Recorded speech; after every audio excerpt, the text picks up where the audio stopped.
Hello, my people. What's going on? What's going on? As people are watching, if you could share this post, I would appreciate it. Most people will look at it after the fact, and but I just want to share some things with you.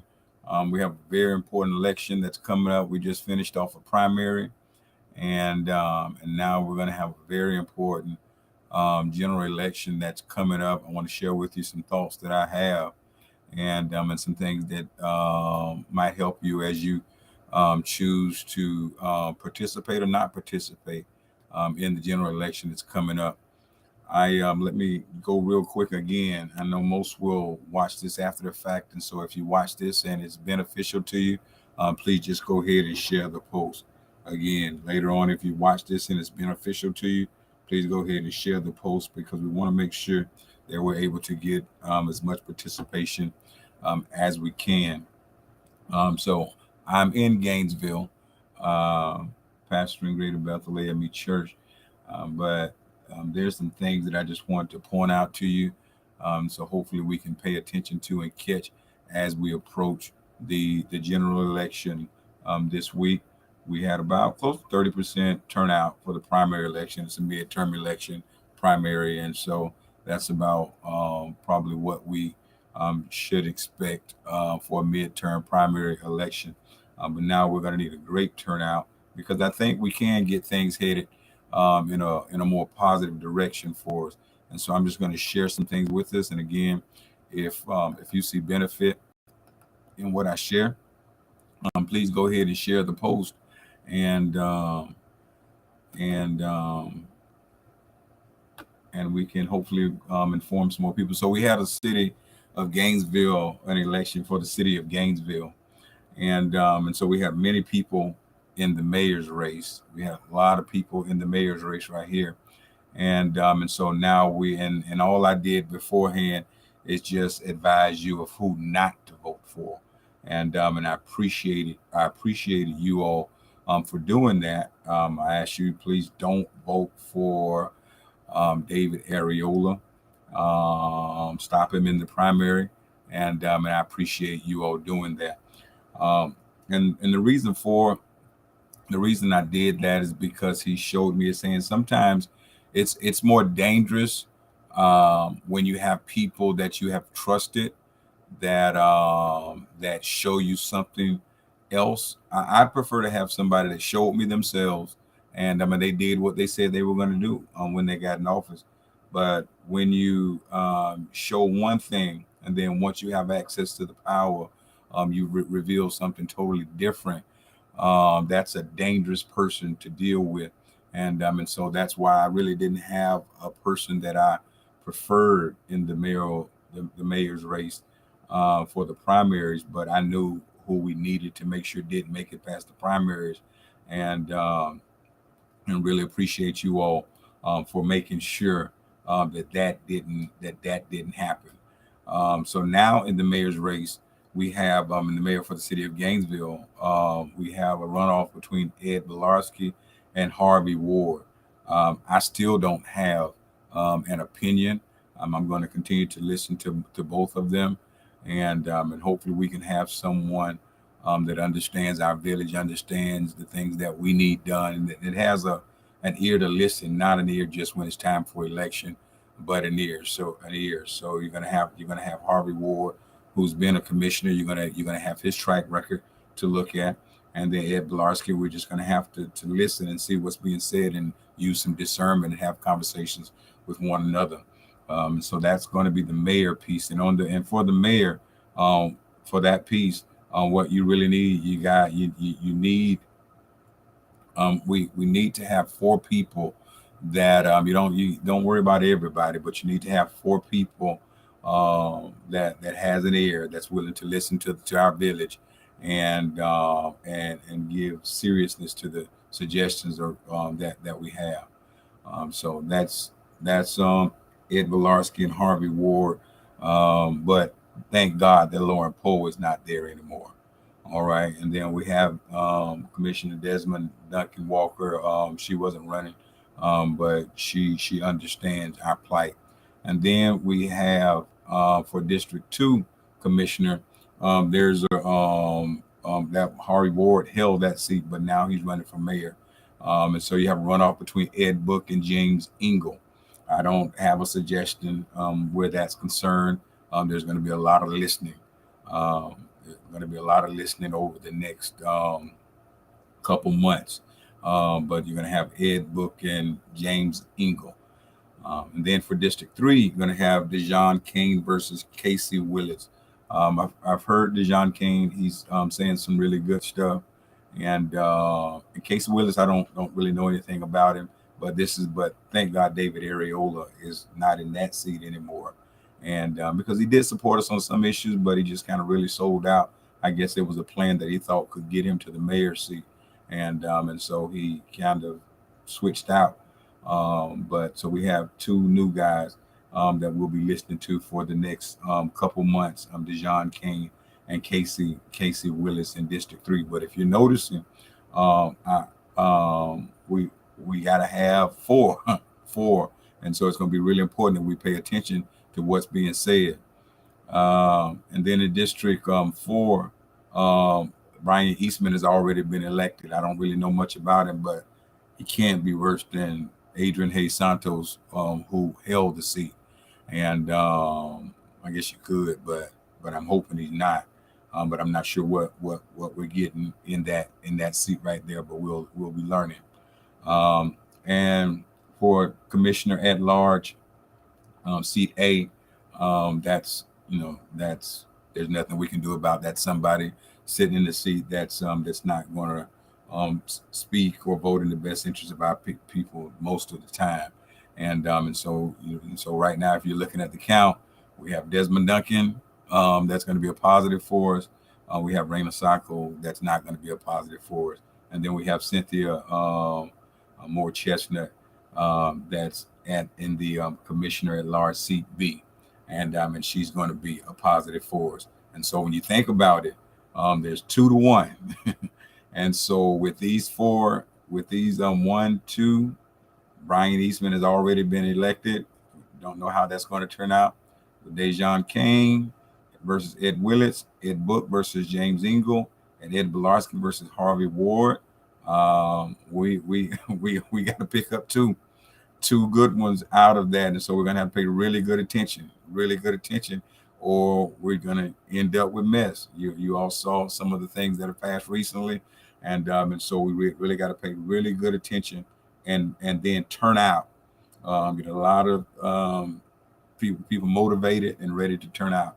One good thing that we have in the city commission, we had this guy right here that was the former city manager, and thank God that he was encouraged to move on, and we have a very good city manager now in Cynthia Curry, and so we have a great city manager, and we get two more commissioners to work with, Commissioner Duncan.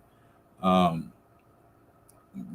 Commissioner Duncan Walker and Cynthia Moore Chestnut, I think we'll be in good shape to get some positive things done. But we're going to have to pay real close attention during the next couple months. These are the areas that they represent. One with the Dijon, Kane, and Willits. They're out in that southwest area. We have nice population out there, but people got to get out and vote. And then with the Ed Book and James Ingle, they're in this area out there up in the northwest portion of Gainesville, and then with the mayor, that's everybody that's in the city, within the city of Gainesville. And so there's some work to be done. But you got to pay close attention, and we got to get out. We got to get people registered, and we got to get people out to vote. That should be the main focus for the next month or so, getting people registered to vote, and then learning about the candidates and making sure we choose the right candidates. And then on the school board, we have now all-female school board.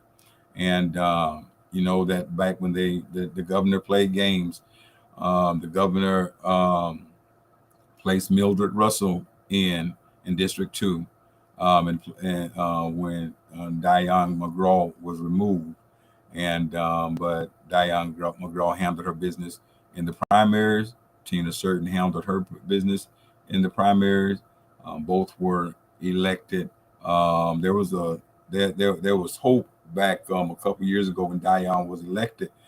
We had Tina Certain, Diane McGraw, and Lynetta McNeely that were on the same page, that we were hoping that we're going to deal with that achievement gap. The achievement gap is directly related to the wealth gap.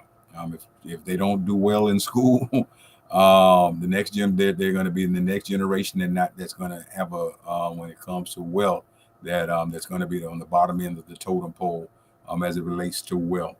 And so we have to make sure that in school we put our kids in the best possible position. Right now, our children are 3.5 grades behind on average from their peers, and so we have to fix that. So we have a majority, but I think also, I don't know Sarah Rockwell, but I've heard people that I respect speak well of Sarah Rockwell, and Kay Abbott. I think there were some people that were against her when they found out, she was connected to the Republican Party or something like that. But the reality is, we can't achieve if we get caught up on party, because there's both on both sides that don't have our best interests at heart. They just play it differently. But I know she has run a successful charter school with our students that attended, and so there are some suggestions that I have as it relates specifically to our district, really looking at something like caring and sharing as a model, because they are perfectly they're serving our children well, had the highest gains in the district, and they're doing well, but our district is failing with the same students. And so there are some things that our district needs to look at and see what caring and sharing is doing that's causing them to be successful with the same kids that we're failing. And so that's going to take humility on our side. I tried to present this to the other superintendent that we had before, and I don't think that she was as committed to closing the wealth gap. And so we got to make sure that we get a board in there that chooses the right superintendent that's going to close that achievement gap, not wealth gap, close that achievement gap. Focus on that work as well as running the district, but that's extremely important. You can't leave a whole segment of students behind, and so we got to get the right superintendent in place.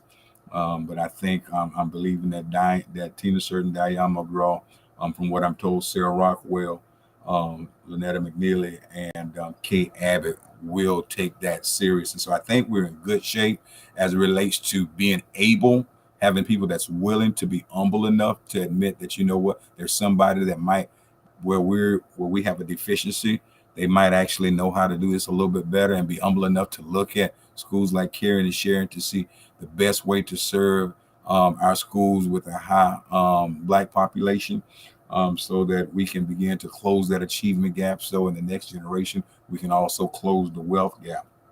But I want to tell you why that's so important.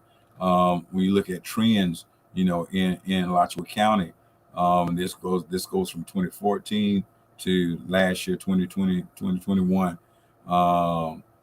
That's a huge achievement gap.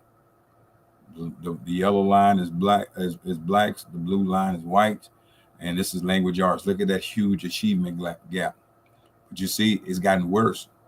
It was 73 to 28 in 2014, and last year it was 72 to 25, and so it got the gap became wider, and we have the largest achievement gap between Black students and white students in the state. And that can't happen. You got to have people that's willing to think out of the box and see what can we do. And looking at Caring and Sharing is one thing that we can do. I'm a believer that if we allow, there are a lot of great after-school programs that operate over at Duval Elementary School, but we need a school in that community during the daytime. And so, without taking anything away from the after-school programs, we need to allow Caring and Sharing to expand in that facility during school hours. And so that we can add more school. There's only so many students that they can fit on that campus, and the school district really needs to figure out a way to allow Caring and Sharing on that site during the daytime, so that we can get more students involved in the success that they're involved with closing that achievement gap. And then the school district needs to look at what they're doing and then begin to implement that template on other campuses. But that's a huge achievement gap that we need this board to make sure they address. In math, we see another huge achievement gap, and it got in the achievement gap got wider. It was 72 to 29. Now it's 67 to 21. It got wider, the achievement gap in math. The achievement gap in science got wider from 2014 to 2020. We're getting worse. And social studies, the achievement gap got wider, a lot wider. In social studies from 2014 to 2021. That's not acceptable. And so we got to make sure that that looks like we have the right board in place. But now we have to make sure that board focuses on closing that achievement gap and putting the type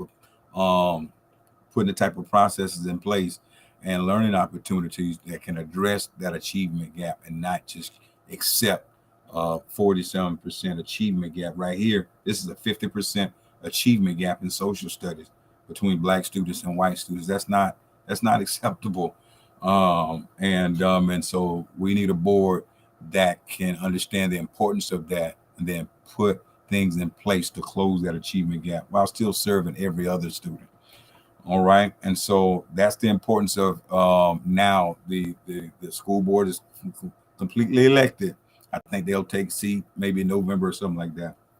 But we need to begin now to express how important this is, how important that hire is for a superintendent, and how important it is to make sure we're addressing the achievement gap, because that 50% achievement gap is not acceptable.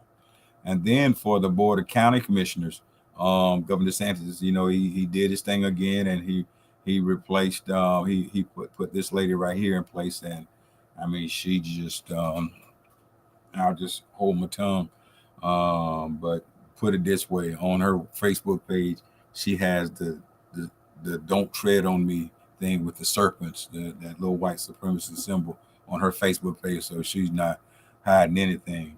Um, Marianne Willard. This lady right here, Ramey Eagle Glenn, she'll be going against Mary Alford.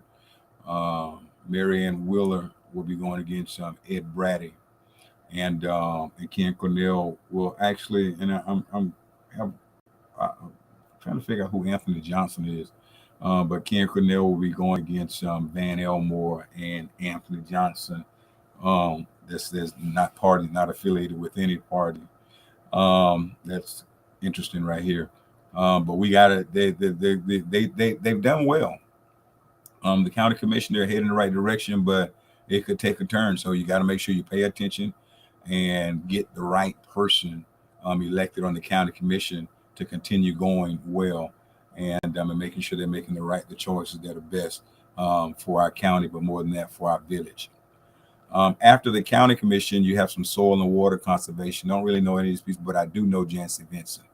And so in District 1, I do recommend that we vote for Jancy Vincent.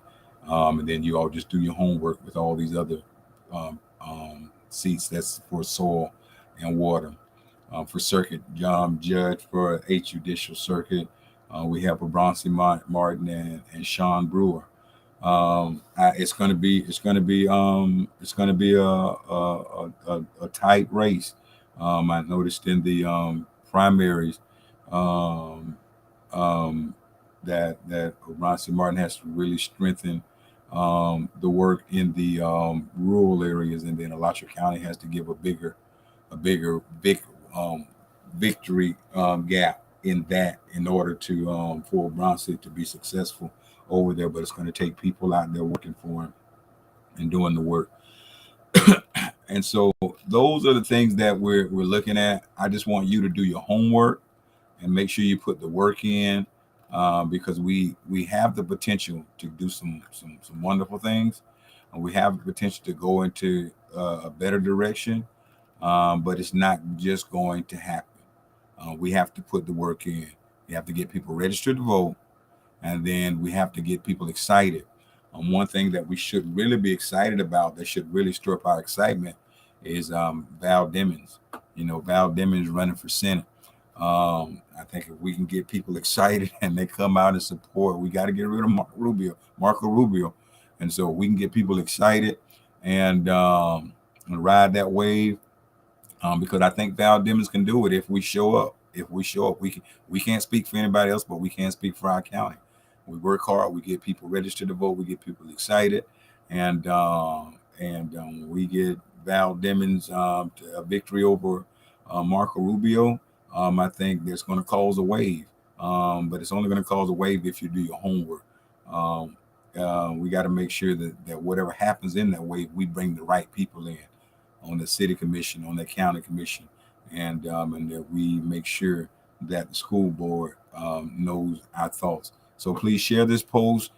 And 23 minutes, probably about 3 minutes longer than I wanted it to be. But share this post if it was anything good for you. And let's get out there and do the work. Let's get out there and do the work, put the work in. And then we can, after we put the work in, we can expect things to work out on our behalf. But if we don't put the work in, we can't expect it to work out on our behalf. So, hey, God bless you, and you have a good one.